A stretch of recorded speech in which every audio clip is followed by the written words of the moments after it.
E aí, gente, tudo bem com vocês? Bem-vindos a mais esse vídeo. Primeiramente, queria agradecer a todos pela participação aqui, nos anteriores também, quem está sempre junto aqui, deixando o seu comentário, uma dica, um comentário que inspira, que me motiva a estar fazendo mais vídeos. E também desejar um feliz ano novo aí para todos, um feliz 2022, que esse ano seja melhor do que o anterior e que a gente conquiste, tenha saúde, paz, tudo de melhor para vocês que me acompanham, que a gente está sempre junto por aqui. E é por vocês que eu estou fazendo esse vídeo, continuar fazendo e espero que a gente fique junto aí por muito mais tempo. Galera, é o seguinte, queria aproveitar aqui hoje para responder alguns comentários que eu separei, que eu acho pertinentes sobre desenho, para a gente trocar uma ideia um pouco sobre técnica, sobre materiais, sobre percepção, tudo que pode agregar ao aprendizado do desenho. Eu separei aqui alguns comentários sobre os últimos vídeos que eu tenho postado de desenho colorido. Vou começar pelo do Washington Carvalho. Ele pergunta: o que se usa para esfumar o desenho colorido? E Washington, respondendo a sua pergunta, o desenho colorido, para quem já experimentou, mesmo quem nunca fez um desenho realista colorido, sabe que o lápis de cor não se apaga fácil. Quando a gente pinta ou escreve com lápis grafite, a gente consegue apagar fácil. Até mesmo na época da escola você passava o lápis 6B ali e com o próprio dedo você conseguia espalhar. E no desenho colorido a gente não consegue espalhar de forma nenhuma. Não necessariamente, né? Não exatamente. Se a gente passar o lenço de papel ali e dar uma forçadinha, você vê que ele dá uma leve espalhadinha, ele borra um pouquinho, mas muito pouco. De forma que a gente tem que ter muito mais cuidado na aplicação. Então, respondendo a sua pergunta, como que a gente espalha? Primeiro, não tem como espalhar. O máximo que faz é dar uma mesclada. Pensa assim, a gente vai passar uma camadinha de uma cor bem de leve, depois uma outra camada.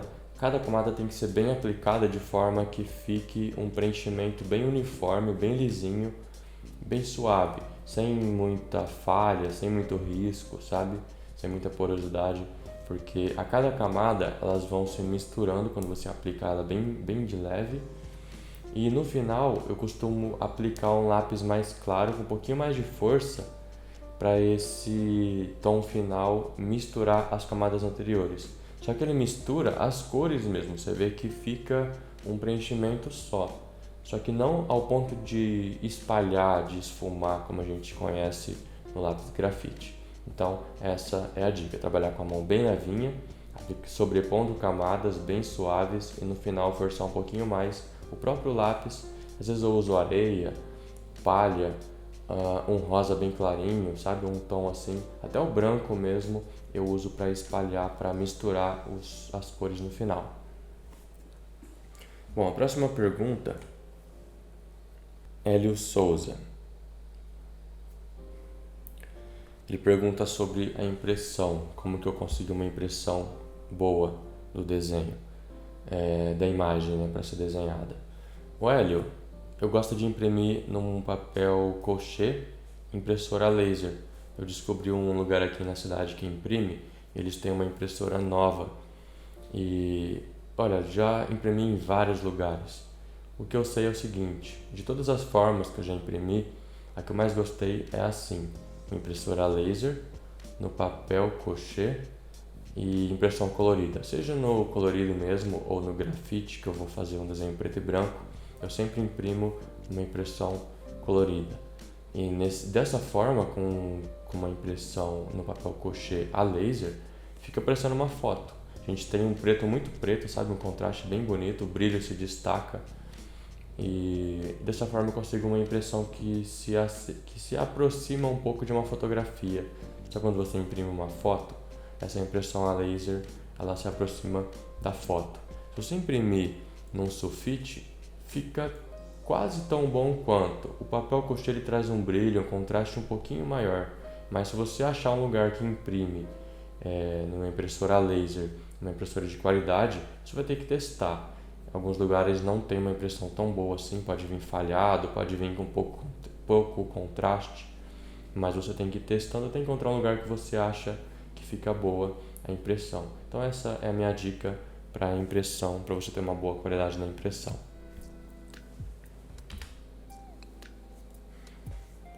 A terceira pergunta é sobre cor. O Matheus pergunta: no lugar do marrom telha, qual posso usar? Só tenho Faber-Castell 48 cores. Eu quis trazer essa pergunta porque isso me faz pensar um pouco sobre o processo e sobre a forma como eu trago esse conteúdo de tutoriais aqui coloridos. Eu sempre falo, mas talvez eu não tenha deixado tão claro, é que no momento de fazer um desenho colorido, eu não me apego tanto às cores, sabe, aquela receita de bolo, a ponto de te passar o passo a passo, uma receita que você pode replicar. Isso acontece, claro, eu deixo ali a relação dos materiais, no momento que estou fazendo, eu estou explicando quais cores eu estou usando, mas eu gostaria que não fosse assim, que você que está assistindo, você, Matheus, que me perguntou, que tenha um pouco mais de liberdade. Se você vê que eu estou usando uma cor que você não tem, testa as que você tem, qual se aproxima mais. Por exemplo, esse marrom telha da atriz, ele é um pouco mais avermelhado. Por que eu falo avermelhado?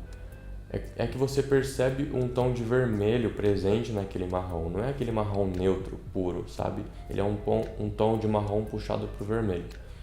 Se você não tiver nenhum parecido, é só você pegar o marrom, passar ele bem de leve, pegar o vermelho, passar bem de leve. Se você vê que ficou mais vermelho do que você gostaria, volta com o marrom, passa mais um pouquinho. Sabe, você vai misturando as cores que você tem para chegar naquela cor que você vê. E isso não só da cor que eu estou falando, mas às vezes você pega uma referência e você percebe uma cor que você não tem aquele lápis, você vai misturando as cores que você acha que tem que misturar para chegar naquele resultado. Isso não existe uma receita, sabe? Você tem que ir testando mesmo, você vai pegando intimidade com as cores e vai ganhando essa noção, saber quais cores você pode misturar para chegar naquela referência, naquela cor que você vê da referência. Então eu queria deixar essa dica aqui para você, para qualquer um que tenha dificuldade de entender e que está sempre esperando ou buscando uma receita. Não precisa ter exatamente os mesmos lápis que a gente, quando tem um tutorial assim, você pode buscar os lápis que você tiver, a mistura, vai testando, testa num papel separado ali para não estragar o seu desenho. Você com certeza vai adquirir muito mais percepção e entendimento das cores, beleza? Uma outra pergunta que eu queria responder é do Júnior Oliveira. Ele me indica usar os lápis Polychromos da Faber-Castell e Prismacolor. E Júnior, primeiramente eu agradeço o seu comentário, a sua dica, a sua recomendação. E os Prismacolor eu tenho esses aqui, ó.